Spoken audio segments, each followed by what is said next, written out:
Eh, wala naman si boss. Binabantayan Daddy, tayo. yung baon ko po.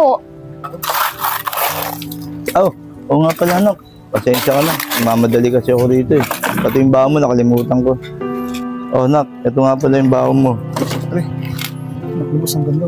Laki pala ng baon mo. Talaga, pre? Thank you, Daddy, ah.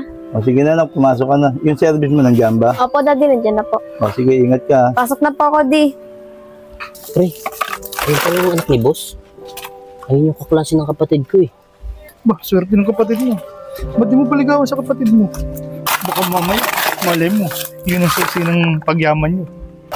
Ano ka ba, pre? Mali na yung iniisip mo, pre. Pagsasamantala na yan. Saka yung mayaman, para lang sa mayaman. Saka masyado pa sila mga bata. Hoy, kayong dalawa. Ano ba ginagawa nyo? Saka yung pinag-uusapan nyo. Magtrabaho nga kayo dyan. Aba, boss.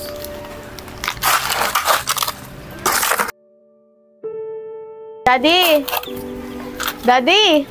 Kumari, daddy mo pala si boss. Kanina kasi nandito. Ay umalis agad. May pupuntahan yata eh. Ah, ganun ba? Dito ako pa nagkatrabaho kay Daddy.